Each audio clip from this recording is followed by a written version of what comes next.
Tonight, we're going to gently journey to a time almost impossibly distant, to a place where vast cities once thrived in quiet order, only to fade away almost imperceptibly, leaving behind a profound and lingering mystery. Forget the dramatic collapses of empires or the thunder of conquering armies.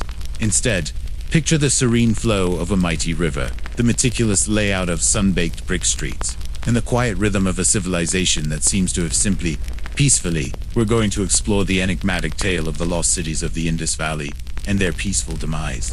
So, let your thoughts drift. Imagine a landscape of ancient brick and dust, and allow the quiet wisdom of an unknown past to lull you into a peaceful slumber. The Indus Valley Civilization, also known as the Harappan Civilization, is one of the three early cradles of civilization in the Old World, alongside ancient Egypt and Mesopotamia. Yet, unlike its counterparts, which left behind grand monuments, extensive written records, and clear narratives of kings and conquests, the Indus Valley Civilization remains shrouded in a captivating silence, flourishing roughly from 2500 to 1900 BCE. It covered an enormous geographical area, far larger than either contemporary Egypt or Mesopotamia. Imagine a vast network of cities and towns, stretching across what is today Pakistan, parts of Afghanistan, and northwest India, all sharing a remarkably uniform culture. What makes this civilization so uniquely intriguing for our peaceful journey tonight is the absence of what we usually associate with ancient power. No grand palaces depicting triumphant rulers, no monumental sculptures of warrior kings, no widespread evidence of large-scale warfare, and a written script that, to this day, remains It presents a picture of a society that appears to have prioritized order, hygiene, and quiet commerce over conquest and Imagine a civilization that seems to have found harmony without the constant clang of conflict. A truly soothing thought. The mystery deepens when we consider its decline. Unlike many ancient civilizations that met dramatic ends through invasion, violent overthrow, or catastrophic natural disasters, the Indus Valley cities seem to have simply, gradually, and almost imperceptibly, faded away. Their demise wasn't a sudden, cataclysmic event, but a slow, quiet unraveling. A gentle retreat from the urban centers they had so meticulously built. This peaceful decline, rather than a violent collapse, is what makes their stories so particularly fitting for a calming reflection. Archaeologists and historians have pieced together much about their lives from the remnants of their cities. The grid-patterned streets, the sophisticated drainage systems, the uniform brick sizes, and the exquisite craftsmanship of their seals and pottery. These artifacts tell the story of a highly organized, technologically advanced society that seemingly valued public health and communal living. Imagine strolling down a quiet, perfectly straight brick street, observing the orderly rows of houses, a testament to a serene and methodical way of life. Yet, despite the wealth of archaeological evidence, the voices of the Indus people remain silent. Their script, preserved on thousands of small seal stones, has resisted all attempts at This means we lack the personal narratives, the political histories, and the religious texts that shed so much light on other ancient cultures. Their story is told through the quiet evidence of bricks and pottery, leaving much to our peaceful contemplation and gentle speculation. So, as we embark on this quiet exploration, let go of any expectations of grand, dramatic tales. Instead, allow your mind to settle on the subtle details of urban planning, ingenious water systems, and a quiet artistry of a people who built remarkable cities without leaving behind explicit records of their triumphs or their ultimate peaceful disappearance. It's a story of meticulous order, deep mystery, and a silent fading that invites calm reflection on the transient nature of even the most impressive human achievements. From the overarching enigma of the Indus Valley Civilization, let's now gently unearth the quiet, yet thrilling, story of its rediscovery. Imagine a vast, arid landscape in the early 20th century, where ancient mounds lay unnoticed for centuries, guarding the secrets of a forgotten urban world. It was not through dramatic conquest, but through patient excavation that the lost cities of Harappa and Mohenjo-Daro quietly emerged from the dust, challenging existing notions of ancient history. For thousands of years, the remains of these once thriving cities lay buried beneath layers of silt and sand, the remnants of forgotten floods and a slow accumulation of time.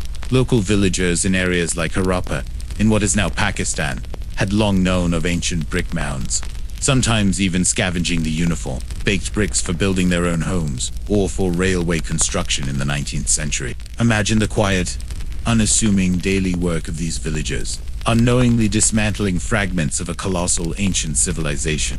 These bricks, remarkably uniform in size, were a curious anomaly, hinting at an organized society far beyond the simple villages of their time. The first faint whispers of a major ancient civilization began to be heard in the mid-19th century. Alexander Cunningham, a British archaeologist and engineer, noted the presence of unusual inscribed seals at Harappa in the 1870s. These seals, bearing strange symbols unlike any known ancient script, piqued his curiosity, but their significance as evidence of a vast, unknown civilization was not fully grasped at the time. Imagine the small, intricately carved seals, quietly hinting at a sophisticated, literate society, lying almost unnoticed among the scattered ruins. The true breakthrough came in 1921. Archaeological excavations began at the site of Harappa, under the direction of Rai Bahadur Daya Ram Soni.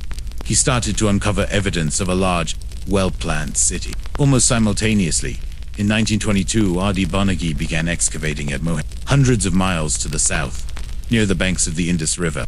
Imagine the quiet diligence of these early slowly removing layers of earth, revealing carefully laid brickwork and the distinctive features of an ancient urban center. What they found at both sites was astonishing and profoundly surprising. Instead of the expected small villages or scattered settlements, they uncovered evidence of vast, meticulously planned cities with sophisticated infrastructure. The uniform brick sizes, the grid-patterned streets, and especially the advanced drainage system, immediately indicated a highly organized and technologically advanced society, entirely unknown until then. Imagine the quiet excitement of the archaeologists, as they realized they were unearthing not just another ancient town, but a civilization on par with, or even surpassing in certain aspects, contemporary Egypt and Mesopotamia. The Director General of the Archaeological Survey of India at the time, Sir John Marshall, made the momentous announcement in 19 declaring the discovery of a new, major ancient civilization. This announcement sent ripples through the academic world, forcing a complete re-evaluation of the timeline and geographical scope of early urban development. It pushed back the known history of civilization in South Asia by thousands of years. Imagine the quiet revolution in understanding that this discovery sparked, rewriting history books with the unearthed evidence of an unknown people. The subsequent excavations at both Harappa and Mohenjo, and later at dozens of other sites across the Indus Valley, confirmed the immense scale and uniformity of this civilization. Mohenjo-Daro, in particular, was revealed to be a monumental city, with a citadel mound and a sprawling lower town, indicating complex social and administrative organization. Imagine the slow, painstaking work of uncovering these vast urban landscapes, brick by meticulous brick, revealing the quiet order of a forgotten past. The rediscovery of these lost cities was a testament to the patient, methodical work of archaeologists, not grand adventurers. It was a quiet unveiling, one shovel full of earth at a time, revealing a civilization that had remained silent for millennia. Their emergence from the dust provided a tantalizing glimpse into a unique ancient society, one that seemed to thrive on order and peace rather than conquest. This quiet revelation laid the groundwork for all our subsequent understandings of the Indus Valley, inviting us to contemplate the subtle beauty of its buried secrets. Having gently unveiled the remarkable rediscovery of the Indus Valley cities, let us now focus on the fundamental geographical lifeline that nourished this ancient civilization: the Indus River system. Imagine a vast, fertile plain, cradled by towering mountains and sustained by the rhythmic flow of a mighty river in its stream. The Indus River was not merely a waterway, it was the very pulse of the civilization, shaping its settlement patterns, sustaining its agriculture, and dictating the quiet rhythms of daily life. The Indus Valley Civilization flourished primarily along the floodplains of the Indus River and its numerous tributaries, which include rivers like the Jhelum Chenab, Ravi Bees, and Su. This entire region, often referred to as the Greater Indus Valley, encompasses a vast area across modern-day Pakistan, parts of Afghanistan, and northwest India. Imagine the sheer scale of this ancient riverine network, providing water and fertile soil to an immense territory. The Indus River itself originates in the Tibetan Plateau, high in the Himalayas, and flows southwestward through Jammu and Kashmir, then through Pakistan, finally emptying into the Arabian Sea. Imagine the long, winding journey of this powerful river, fed by melting snows and monsoon rains, carrying nutrient-rich silt that would eventually transform arid landscapes into incredibly fertile farms. The annual flooding of the Indus and its tributaries was crucial, Much like the Nile in Egypt or the Tigris and Euphrates in Mesopotamia, these floods deposited fresh layers of fertile soil onto the floodplains, naturally enriching the land and replenishing its nutrients. Imagine the gentle spread of the floodwaters after the monsoon, leaving behind a new layer of dark, rich earth, ready for planting. This natural fertilization was the cornerstone of their agricultural success. The availability of abundant water from the river system allowed the Indus Valley people to develop sophisticated irrigation systems. While not as overtly monumental as those in Mesopotamia, they likely involved smaller canals and careful water management techniques to bring water to their fields, especially during drier periods. Imagine the meticulous work of constructing and maintaining these subtle water channels, ensuring a consistent supply for their crops. This controlled use of water was vital for sustaining large urban populations. The fertile plains, nourished by the river, yielded bountiful harvests. The primary crops were wheat and barley, staple grains that provided the caloric backbone of their diet. Imagine vast fields of swaying grain, their golden hues stretching as far as the eye could see, a testament to the productivity of the land. They also cultivated cotton, making them one of the earliest civilizations to use this versatile fiber for textiles. Other crops likely included dates, peas, sesame, and various fruits and vegetables that thrived in the warm, well-watered environment. Beyond agriculture, the river system facilitated transportation and trade. The Indus River served as a natural highway, allowing for easy movement of goods and people between different settlements within the civilization. Imagine flat-bottomed boats, laden with pottery, grain, and other goods, quietly navigating the currents, connecting distant cities in a network of commerce. This internal trade was vital for the uniformity of their material culture across such a vast geographical area. The river also connected the Indus Valley Civilization to external trade networks. Goods could be transported downriver to coastal ports and then shipped across the Arabian Sea to Mesopotamia and the Arabian Gulf. Imagine the quiet, distant journeys of Indus merchants, their unique seals accompanying their valuable cargo, linking their peaceful civilization to the wider ancient world. The very location and growth of the major cities like Mohenjo-Daro and Harappa were directly tied to the river. They were strategically placed to access water for drinking and agriculture, and for ease of transportation. Imagine the careful selection of sites, balancing access to resources with protection from flooding. The life-giving, yet sometimes destructive, nature of the river also shaped their resilience. The annual floods, while vital for fertility, could also be devastating, requiring constant rebuilding and adaptation. This dynamic relationship with the river profoundly influenced their engineering and urban planning, fostering a quiet respect for the power of nature. So, the Indus River system was far more than just a geographical feature. It was the lifeblood of the civilization, influencing every aspect of their existence, from their diet and economy to their settlement patterns and trade. Its quiet, consistent flow nurtured one of the world's great ancient societies, a testament to the profound connection between early civilizations and the natural environments that sustained them. The river's rhythm provided the fundamental pulse for their remarkably peaceful and orderly way of life. Building upon the life-giving geography of the Indus River, let us now step into the remarkably orderly streets of the major Indus Valley cities and gently explore their sophisticated urban planning. Imagine not the organic sprawl of many ancient settlements, but a meticulously laid-out grid, a testament to a quiet, collective vision for harmonious urban living. This astonishing level of planning speaks volumes about a centralized authority, a shared aesthetic, and a profound emphasis on order and efficiency that permeated their entire civilization. The two most famous Indus Valley cities, exhibit a striking uniformity in their layout and construction, suggesting a common master plan or a shared cultural ideal of urban design. Imagine walking through the broad main streets of Mohenjo, perfectly straight and running north-south and east-west, intersecting at right angles, forming a precise grid pattern. This geometric precision is a hallmark of Indus planning, a stark contrast to the winding, haphazard streets of many contemporary ancient cities. The cities were generally divided into two main parts: the citadel. Imagine an elevated mound, usually on the western side of the city, built upon massive mud brick platforms. This area contained important public buildings, possibly administrative or religious structures, and large granaries. It was not a fortified stronghold in the sense of a medieval castle, but rather a raised platform that likely provided a degree of protection from floods and symbolized civic importance. Imagine the commanding view from the top of the citadel, overlooking the orderly expanse of the city below. The lower town. This was the much larger residential area, sprawling out to the east of the citadel. It was also laid out in a rigorous grid pattern, with residential blocks neatly separated by a hierarchy of streets and lanes. Imagine the quiet precision of countless houses, uniformly built, lining these straight pathways.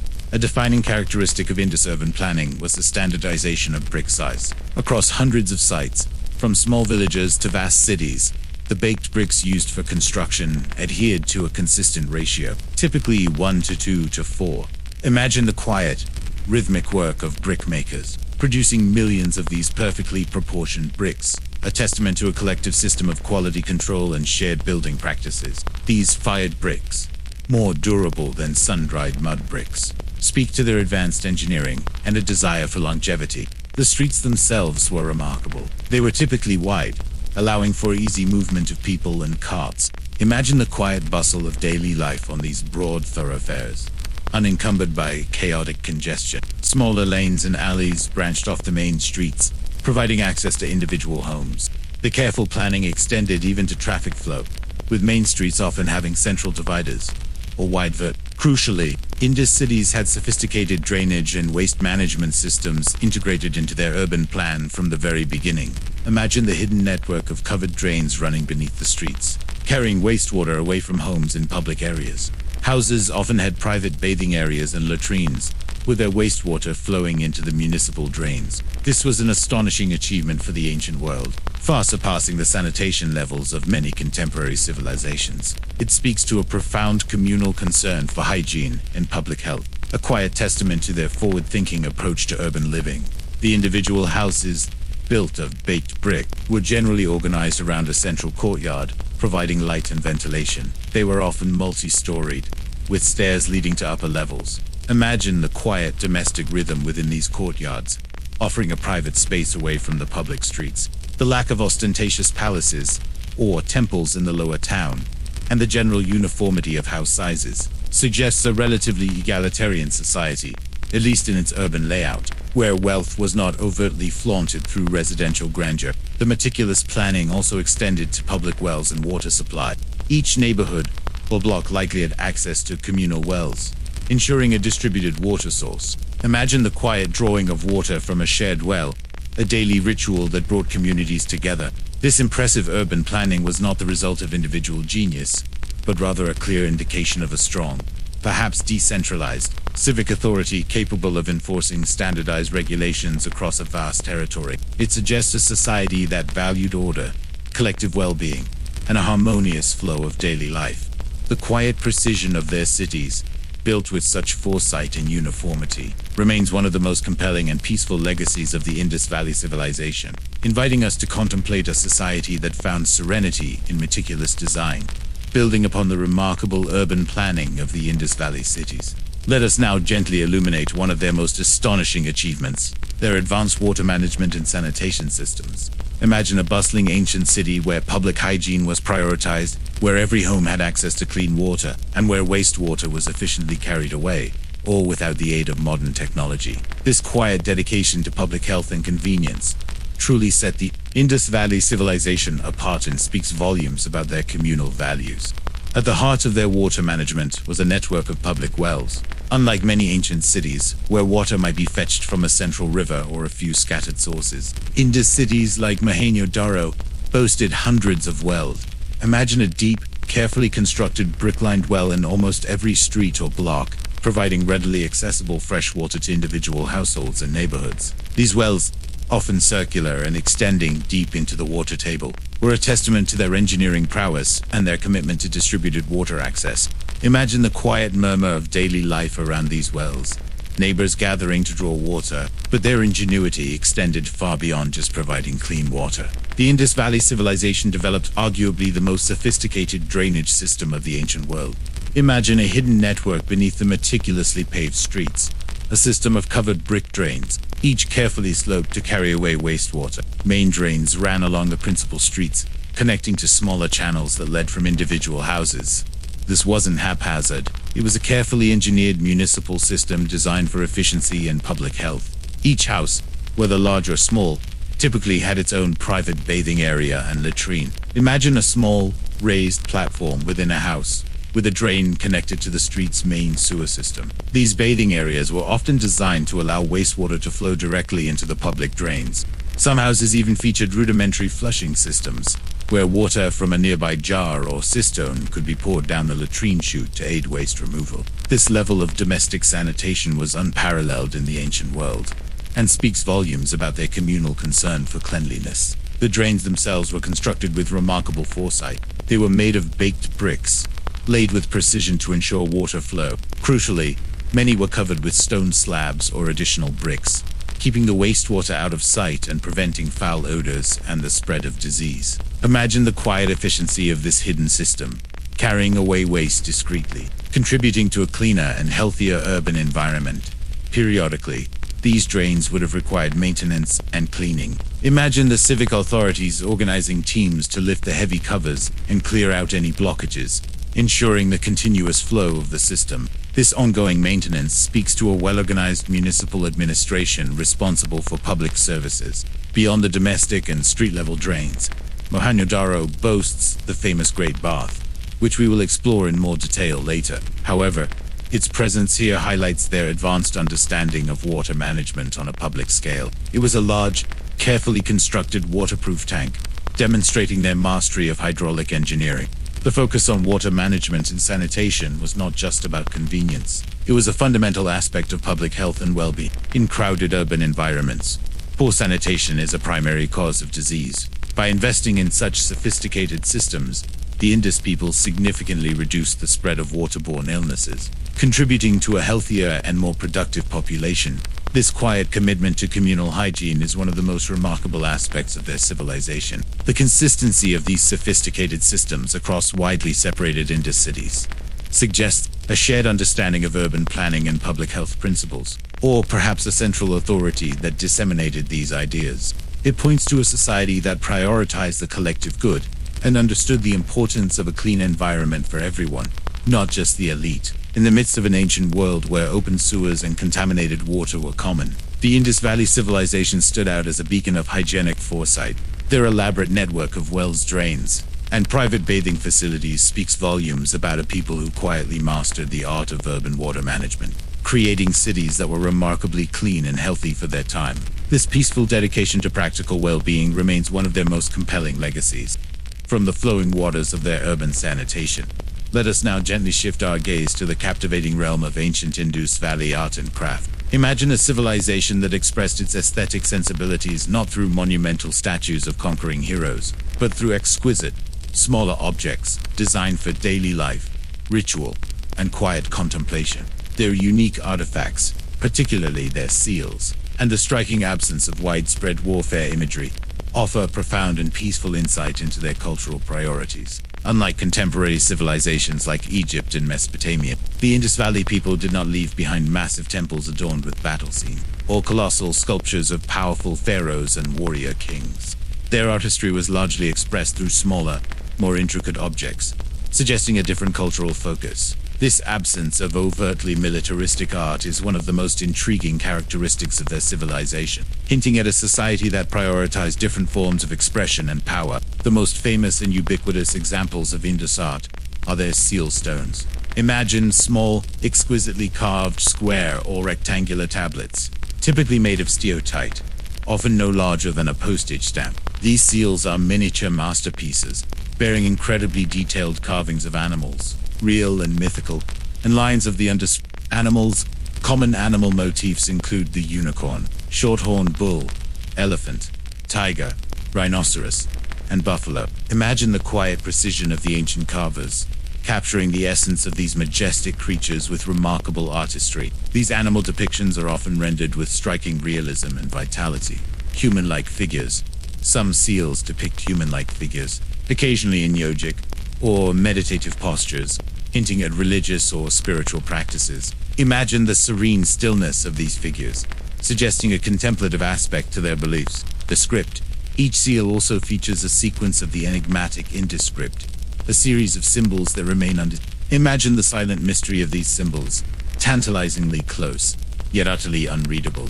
adding to the allure of these objects. These seals were likely used for administrative and economic purposes, perhaps as markers of ownership on goods, or for authenticating documents. Imagine a merchant pressing his unique seal into wet clay on a package, the quiet guarantee of its contents.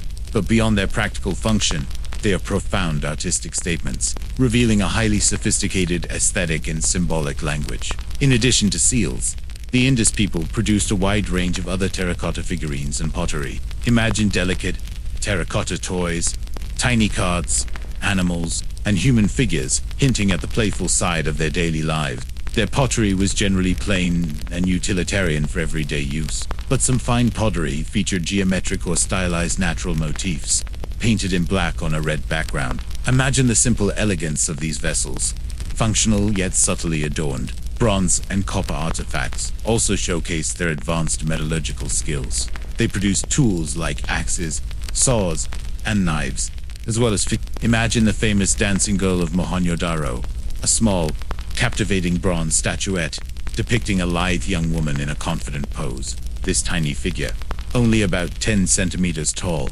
expresses a remarkable sense of movement and vitality, a stark contrast to the static art of some contemporary cultures.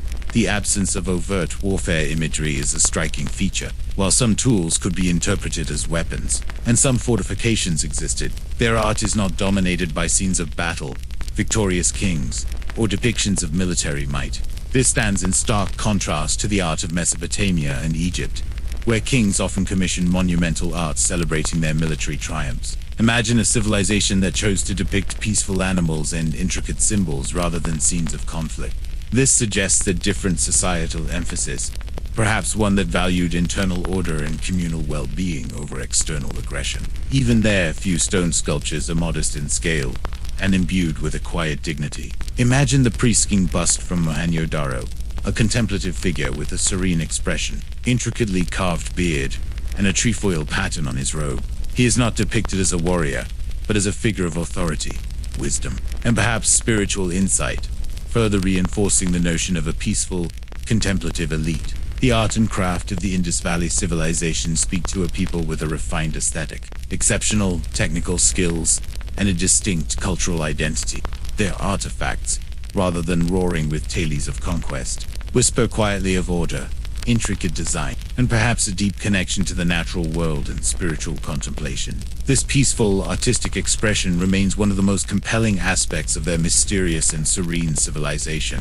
From the intricate artistry of their seals and let us now gently explore the fascinating world of trade networks that quietly connected the Indus Valley Civilization to distant lands and internal regions. Imagine a vast system of quiet commerce where goods flowed across deserts, over mountains, and along rivers, binding together a widespread civilization and linking it to the wider ancient world. This extensive exchange of materials and finished products speaks volumes about their economic sophistication and their peaceful interactions with neighboring cultures. The Indus Valley Civilization engaged in both internal trade and external trade. This robust trade was essential for acquiring raw materials, not available locally, and for distributing finished goods.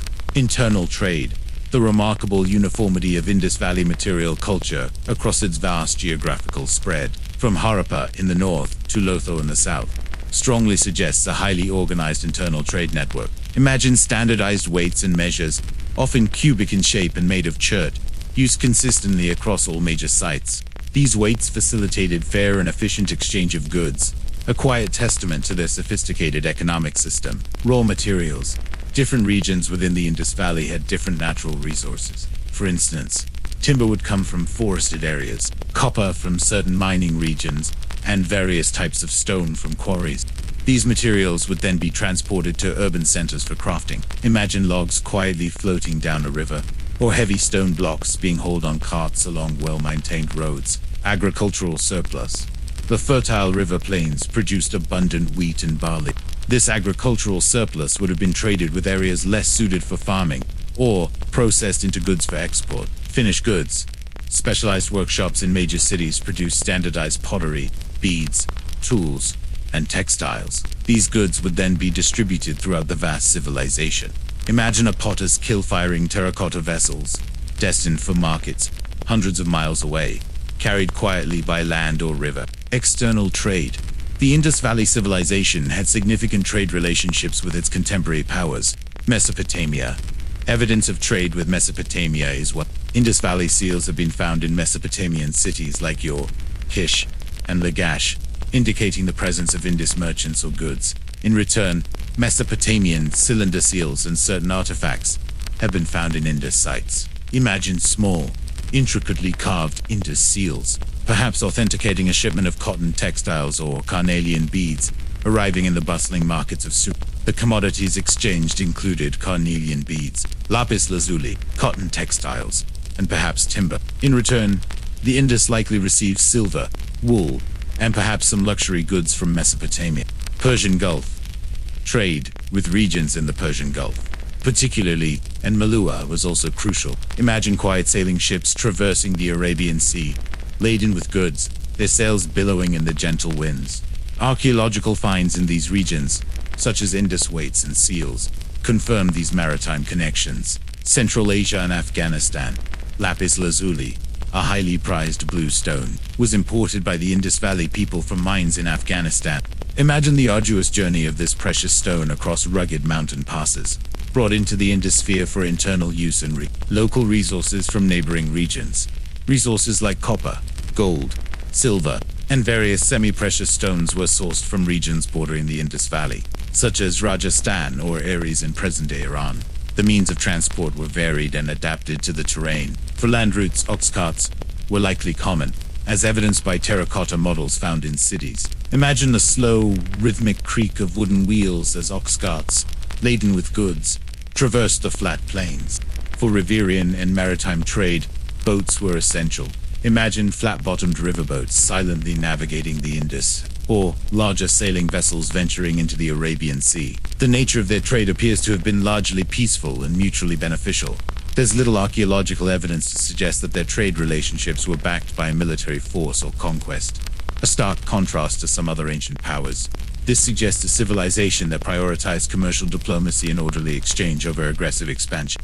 The precise organization of their trade, whether centrally managed by a powerful merchant guild or a more decentralized network of individual traders, remains a quiet mystery due to the undecided. However, the uniformity of their weights and measures strongly hints at a sophisticated and regulated system. This extensive network of quiet commerce, reaching across vast distances, demonstrates the economic vitality and organizational capacity of the Indus Valley Civilization. It allowed them to access a diverse range of resources and distribute their own products widely, contributing to the relative prosperity and cultural homogeneity of their vast domain.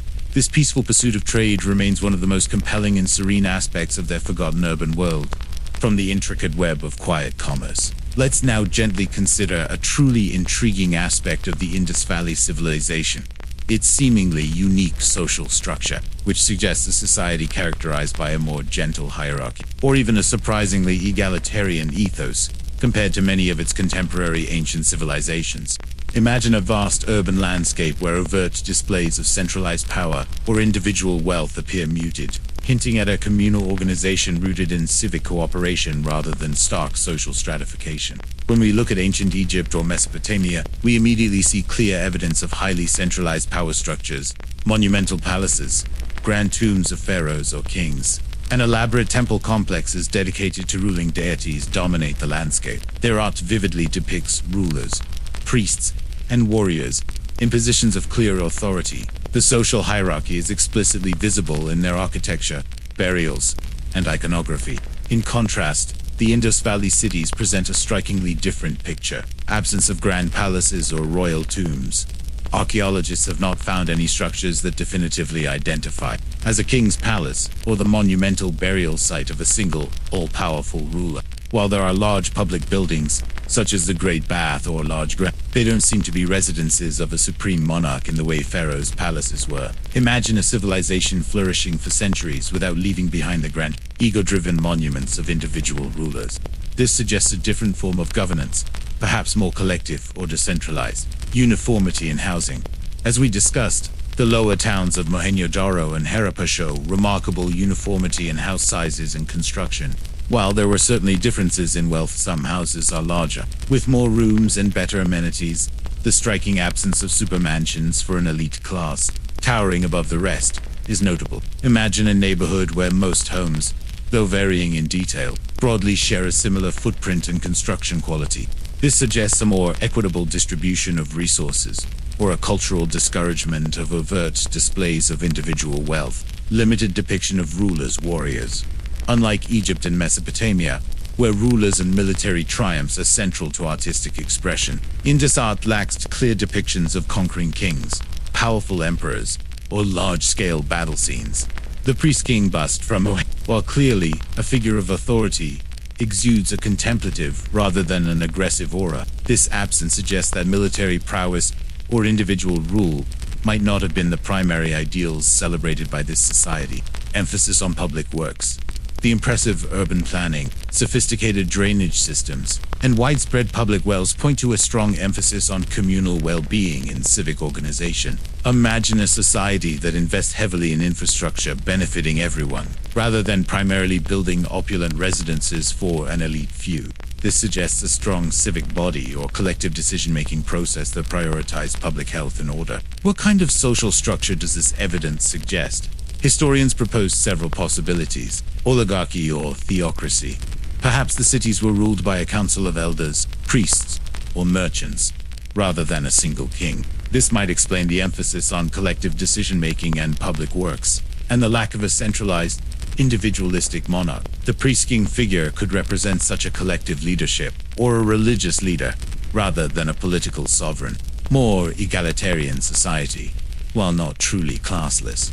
The uniformity in urban layout and the lack of extreme wealth disparities in burials suggests a society with less rigid or less overtly displayed social stratification than its contemporaries. Imagine a society where social distinctions were present but expressed through subtle means, rather than glaring architectural or material differences. Strong civic administration. Regardless of the exact nature of leadership, there must have been a highly effective and pervasive civic administration capable of enforcing standardized building codes, maintaining complex water systems, and organizing trade across a vast region. This points to a powerful, perhaps bureaucratic, system that operated smoothly without the need for constant overt displays of individual authority. The quiet uniformity and apparent peacefulness of the Indus Valley Civilization's social structure stand as a compelling counterpoint to the more familiar narratives of ancient empires built on conquest and overt hierarchy. It suggests a civilization that found stability and prosperity through collective effort, meticulous organization, and perhaps a shared ethos of communal will. This gentle, enigmatic social order remains one of the most intriguing and calming aspects of their forgotten world. From the intriguing social structures of the Indus Valley, let us now confront perhaps the most profound and persistent mystery of this ancient civilization: their language and its understanding. Imagine thousands of small, intricately carved seals, bearing tantalizing symbols that seem to whisper secrets, yet remain stubbornly silent. The enigmatic Indus script stands as a quiet, unsolved puzzle, a tantalizing barrier to truly understanding the thoughts, beliefs, and daily lives of this remarkable people. The Indus script is found on a variety of objects, but most commonly on steatite seals, as we've discussed. Imagine holding one of these small, smooth seals, feeling the cool stone, and tracing your finger over the mysterious symbols carved onto its surface. Beyond seals, the script also appears on pottery fragments, copper tablets, and occasional small ivory rods. The brevity of most inscriptions, rarely more than a few signs long, is one of the primary challenges to the longest inscription found contains only 26 signs. Imagine trying to decipher an entire language from only short, fragmented sentences without any known Rosetta Stone. The script itself is composed of roughly 400 to 450 distinct signs. This number is too high for an alphabet, and too low for a purely pictographic system where every word has its own unique sign.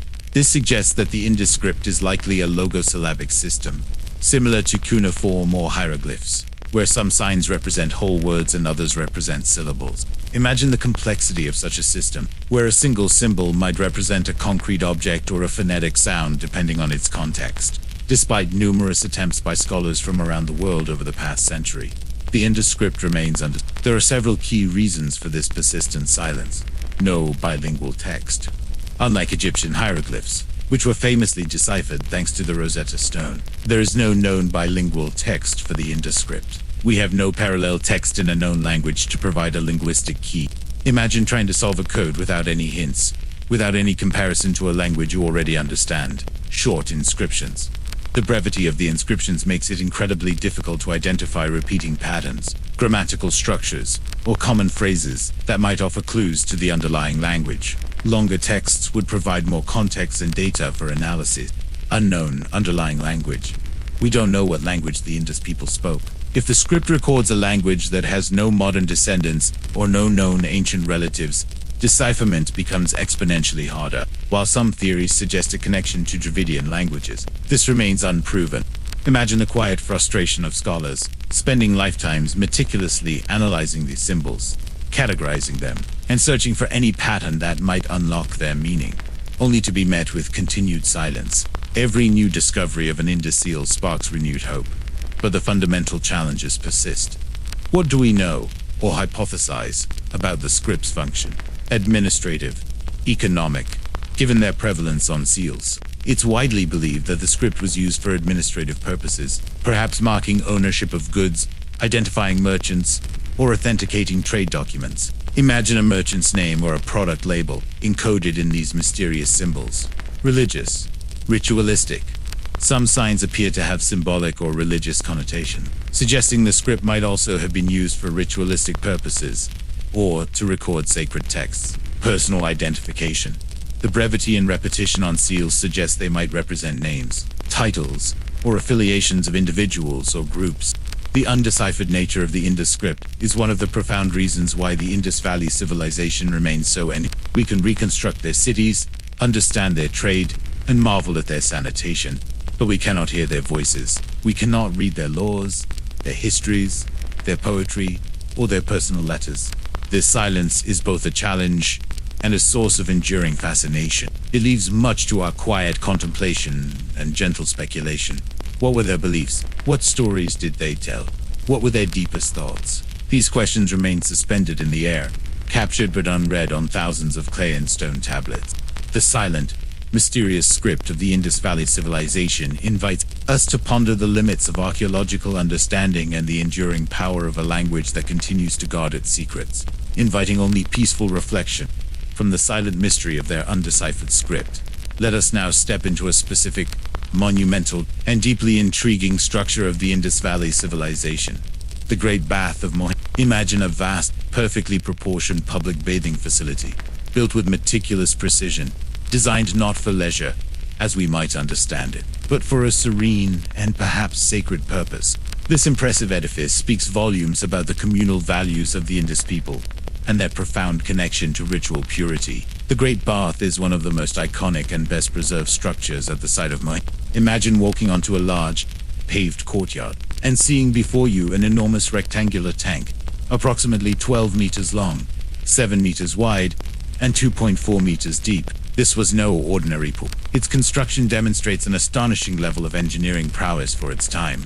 Around 2500 BC, the tank was built with incredibly tight fitting to ensure absolute waterproofing. A thick layer of natural bitumen was applied between the layers of bricks. Imagine the painstaking work involved in laying these bricks with such precision, sealing every joint to prevent any leakage.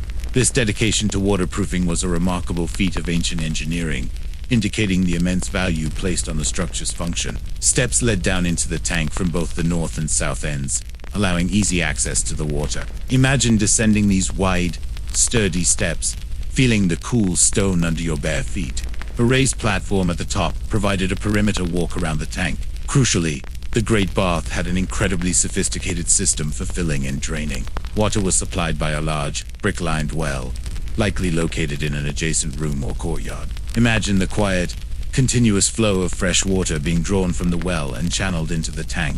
Even more remarkably, it had an efficient drainage outlet in one corner, leading to a massive brick culvert that discharged into the general city drainage system. Imagine the gentle gurgle of water as the bath was emptied and refilled, ensuring cleanliness and ritual purity. This ability to fill and drain such a large body of water efficiently highlights their mastery of hydraulic engineering. Surrounding the Great Bath were a series of smaller rooms and structures, some of which may have served as changing rooms or areas for ritual preparation. Imagine small, private chambers where individuals could prepare themselves before entering the sacred waters. There's also evidence of what might have been hot air ducts, suggesting the possibility of a rudimentary heating system for the bath, perhaps for cooler weather. The precise purpose of the Great Bath remains a subject of quiet debate among archaeologists and historians, but the prevailing theory points strongly towards ritual purification. Public rituals. Its location within the citadel mound, often associated with important public or religious buildings, suggests it was used for communal religious ceremonies or purification rites. Imagine large gatherings of people participating in solemn rituals, cleansing themselves in the sacred waters before important religious observances. Symbolic cleansing. In many ancient cultures, water was associated with purity and rebirth. The act of bathing in such a grand, public facility would have held immense symbolic meaning, cleansing not just the body, but also the spirit. Imagine the serene stillness of the water, reflecting the sky, as individuals underwent a profound act of pure community cohesion. Such a large communal facility would have fostered a sense of shared identity and collective religious experience, bringing people together in a common spiritual practice. Imagine the quiet camaraderie of a community engaged in a shared sacred ritual. The Great Bath was not likely for casual bathing, given its scale and the effort involved in filling and draining it. Instead, it seems to have been reserved for special occasions, perhaps festivals, seasonal rites, or purification ceremonies related to important civic or religious events. The existence of such a monumental and technically advanced public facility, dedicated to ritual purity, speaks volumes about the values of the Indus Valley Civilization. It points to a society that prioritized communal well-being, shared spiritual practices, and a deep respect for hygiene, not just in their private homes, but on a grand, civic scale. The Great Bath remains a silent, majestic testament to their unique cultural priorities, inviting us to contemplate a civilization that found serenity and spiritual connection in the gentle, cleansing power of water. From the serene depths of the Great Bath, let us now gently explore the dual nature of Indus Valley urban design. Differentiating between the elevated citadel and the sprawling lower town, imagine a city thoughtfully segmented, each part serving a distinct purpose, yet both meticulously planned to reflect a harmonious, if subtly hierarchical, vision of urban life. This clear distinction, common in many ancient cities but with unique Indus characteristics, offers further insight into their social and administrative structures. As we touched upon earlier, major Indus Valley cities like Mohenjo-Daro and Harappa were typically divided into two main, spatially distinct areas. The citadel. Imagine an elevated mound, usually located on the western side of the city. This wasn't a natural hill. It was a massive artificial platform, constructed from millions of baked mud. These platforms could be quite substantial, raising the ground level by several meters above the surrounding plain. Imagine the sheer engineering effort required to build such a massive base, designed to elevate and separate this crucial part of the city. The purpose of the citadel was likely administrative and religious. It housed what appeared to be public buildings of significance, rather than large residential palaces for a single ruler. The Great Bath, as we discussed, this monumental structure for ritual purification, was located within the citadel. Granaries, public storage, large, often segmented, brick structures interpreted as granaries or public storage. Facilities for food surplus have been found on the citadels of both Mohenjo-Daro and Harappa. Imagine massive warehouses, carefully designed to store the community's most vital resource, ensuring food security. Their presence suggests centralized collection and redistribution of agricultural produce. Assembly halls or administrative buildings. Other large structures, whose exact function remains debated, are thought to have been assembly halls for public gatherings, administrative offices, or perhaps even residences for a ruling council or priestly elite. Imagine solemn meetings taking place in these quiet, elevated chambers, governing the daily life of the city. Crucially, while elevated, the citadels do not appear to have been heavily fortified in a military sense, with massive defensive walls for warfare, unlike the citadels of some contemporary Mesopotamian cities. Their elevation might have offered some protection from floods and symbolized their civic importance, rather than serving as a military stronghold against external threats. Imagine the quiet authority conveyed by their height, without the overt display of military might. The access to the citadel was often restricted, with perhaps only one or two main entrances, suggesting a controlled environment. Imagine guards quietly overseeing who entered and exited this important civic space, maintaining order and security for its functions. The lower town, sprawling out to the east of the citadel, and much larger in area, was the lower town. This was the primary residential and commercial district where the majority of the population lived and worked. Imagine a vast, meticulously planned urban landscape, crisscrossed by straight, wide streets forming a precise grid pattern. The lower town was characterized by its uniformity in residential housing. While houses varied in size and amenities, there was a striking absence of ostentatious palaces or extremely large, individual elite residences that overtly dominated others. Most houses were built of baked bricks, often multi-storied, and centered around a private courtyard. Imagine the quiet domestic rhythm within these courtyards, providing light, ventilation, and a degree of privacy. The lower town contained all the essential features of urban daily life. Residential blocks, neat blocks of houses, carefully built along the grid of streets and lanes. Workshops, evidence of specialized craft production, such as bead making, shell working, and pottery, indicates designated workshop areas within the residential blocks. Imagine the quiet sounds of artisans at work, producing the goods that sustain their economy. Marketplaces, while not always clearly areas within the lower town would have functioned as markets, where goods were exchanged and daily commerce took place. Imagine the gentle bustle of traders and citizens going about their daily routines. Sophisticated sanitation. As previously discussed, the lower town featured an incredibly advanced network of wells, covered drains, and private bathing facilities, integrated into every house. This infrastructure served the entire population, highlighting a strong civic concern for public health across all residential areas. The clear distinction between the citadel and lower town, combined with the general uniformity of housing, suggests a society that may have had a hierarchical structure, but one that was less overtly stratified or militaristic than its contemporaries. The emphasis seems to have been on collective well-being, public services, and meticulous organization for the entire urban population. This dual urban plan, with its quiet efficiency and distinct functional areas, reflects a sophisticated understanding of city management and social organization. It speaks to a civilization that found harmony in clear divisions and orderly design, creating cities that were both functional and remarkably serene. The citadel and lower town, though serving different purposes, together formed a cohesive and highly advanced urban environment for the peaceful people of the Indus Valley.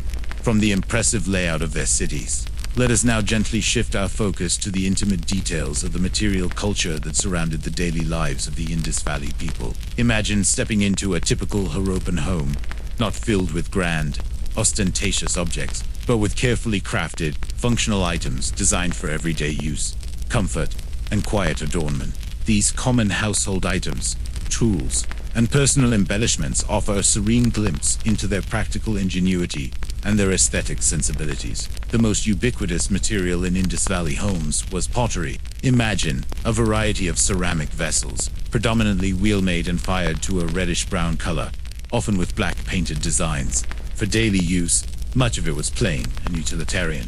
Large storage jars for grain, water pots, cooking vessels, and simple bowls and plates for eating. Imagine the quiet clinking of these pottery items in a domestic setting, integral to every meal and every storage task. Finer pottery, sometimes decorated with geometric patterns, stylized animals, or abstract motifs, would have been used for serving or for special occasions. Tools, crafted from copper and bronze, revealed their advanced metallurgical skills.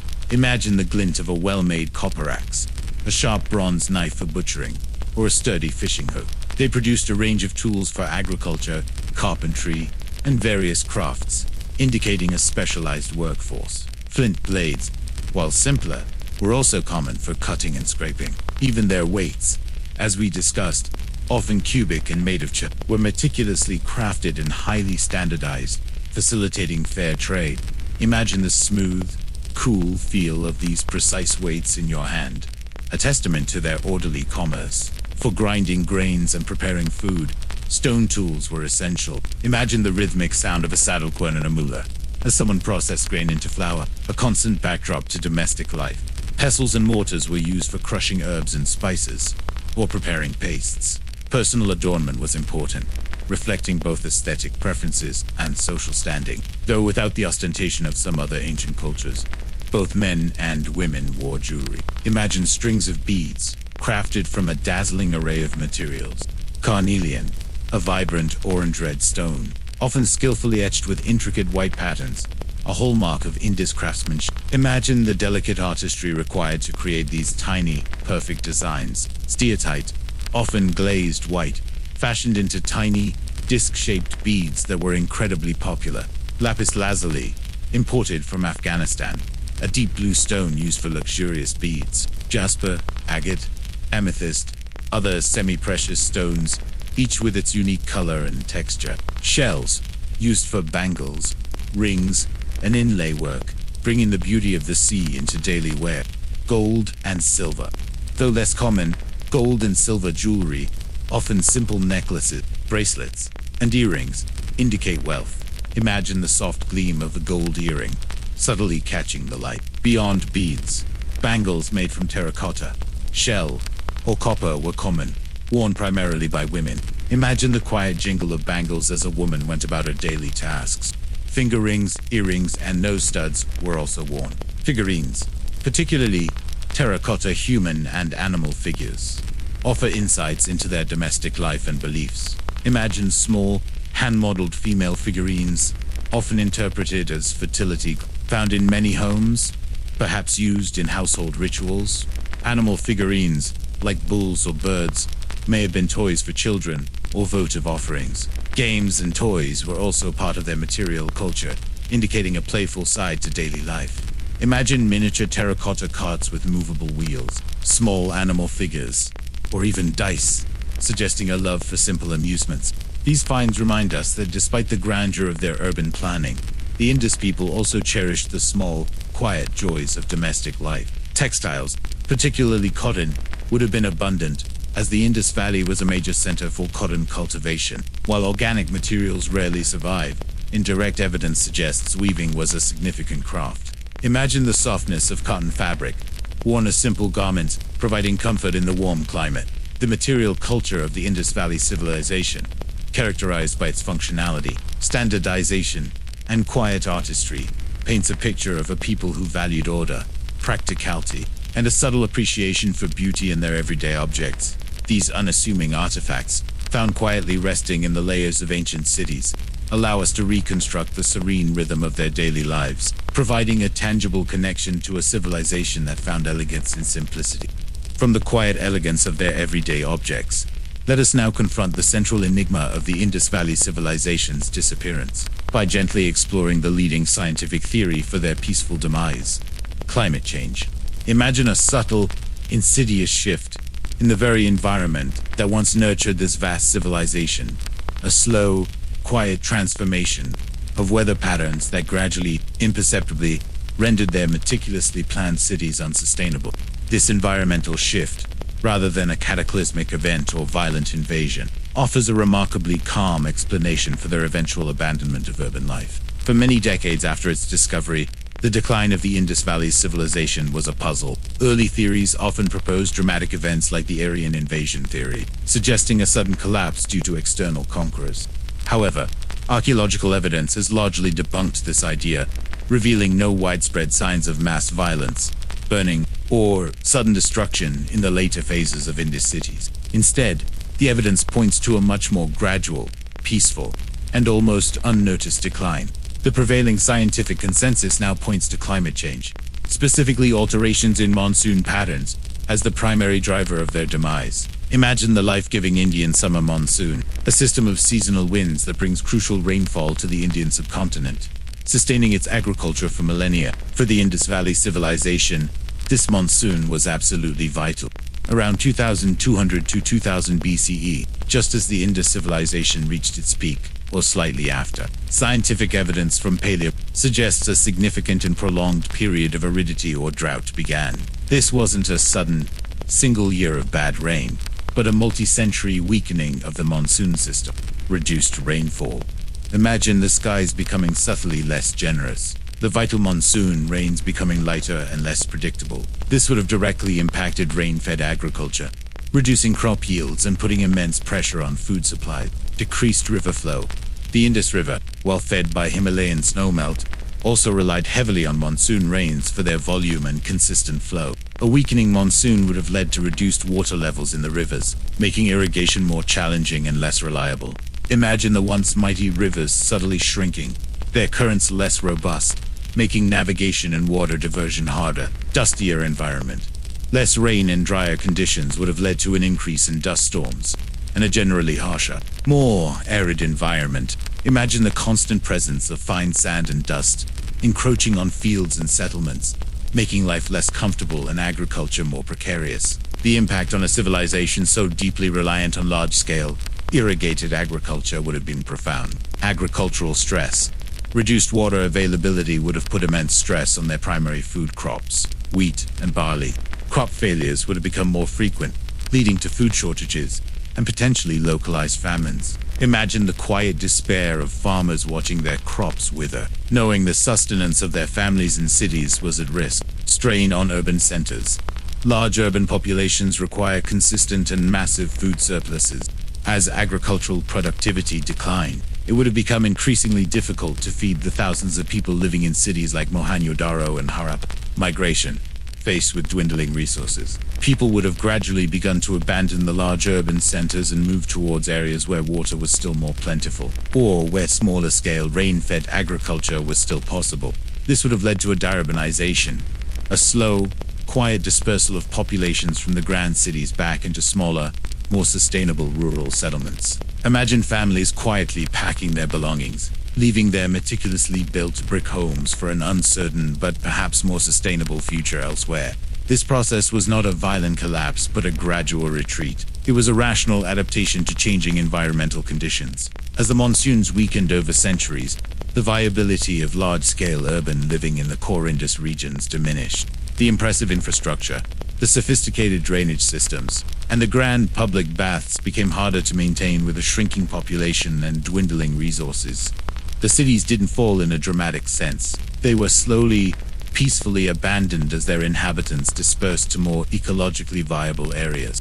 The theory of climate change, supported by increasingly robust scientific data from ancient lake sediments, stalagmites, and ice cores, offers a compelling and remarkably serene explanation for the Indus Valley's decline. It points to a powerful, natural force, beyond human control, that gently nudged a flourishing civilization towards a peaceful, yet irreversible, demographic and cultural shift. It's a quiet testament to the enduring power of environmental factors to shape human history, reminding us that even the most advanced civilizations are ultimately bound by the limits of their natural world.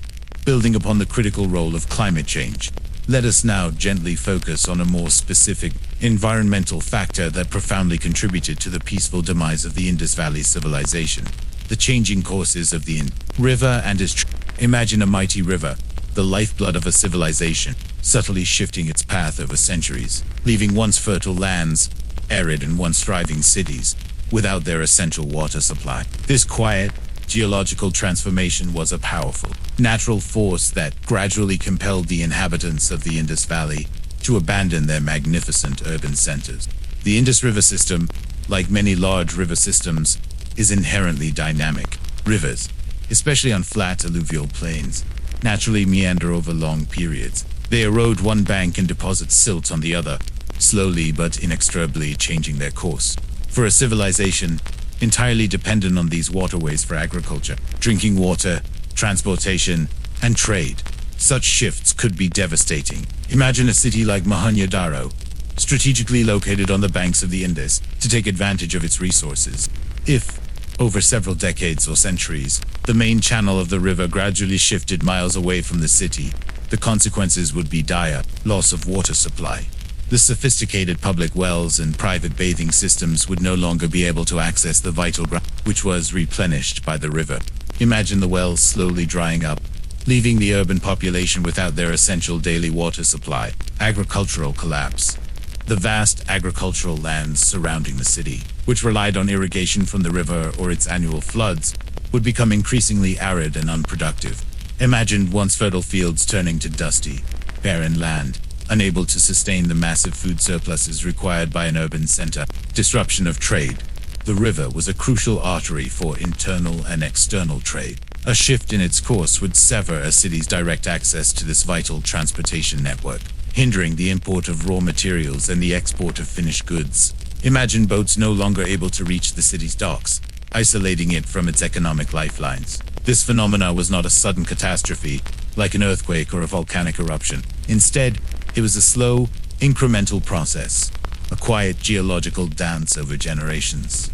Imagine the gradual retreat of the river, perhaps a foot here, a few yards there, year after year, barely noticeable in a single lifetime, but cumulatively catastrophic over centuries. People would adapt, digging deeper wells or extending irrigation channels. But eventually, the effort would become unsustainable. Archaeological evidence supports these riverine shifts.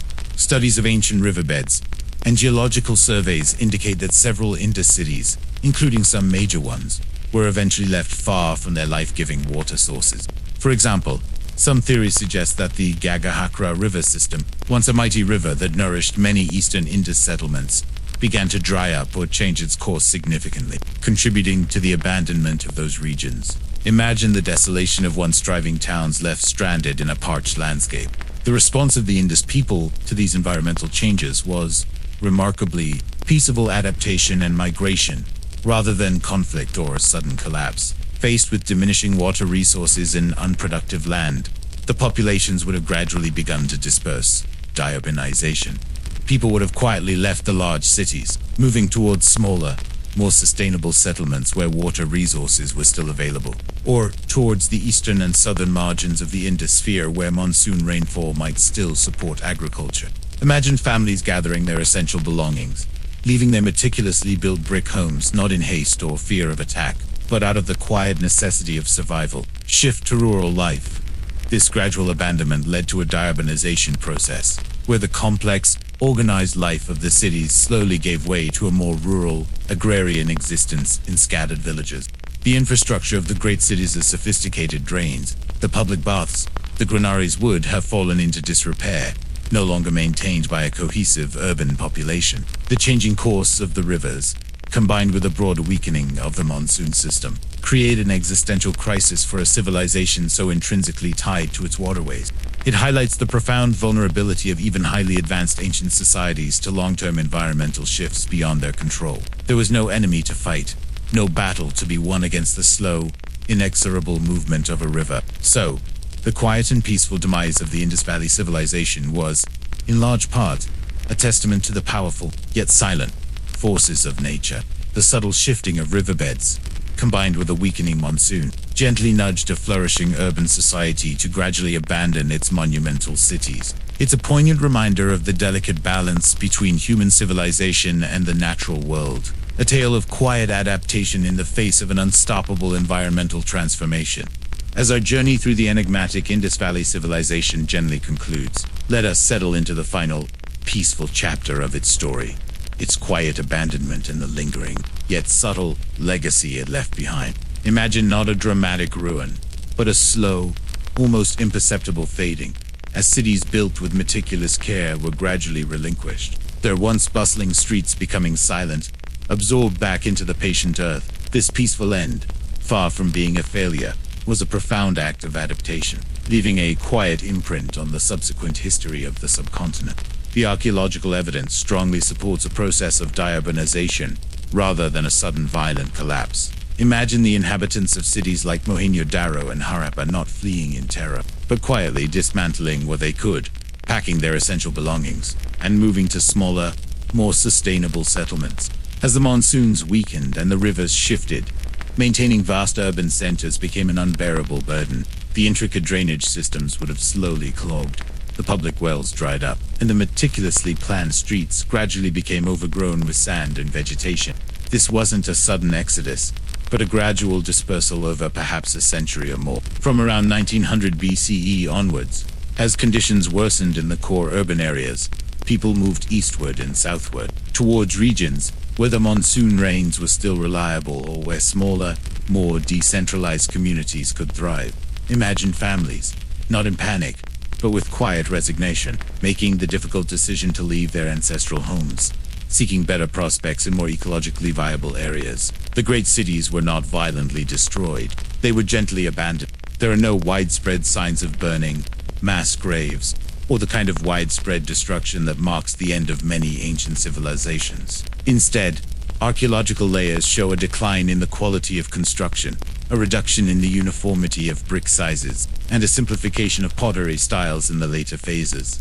This suggests a gradual breakdown of central authority, a weakening of the administrative structures that once maintained such meticulous urban order. Imagine the last inhabitants quietly closing their doors, leaving the once grand buildings to the elements, their purpose slowly fading with each passing season.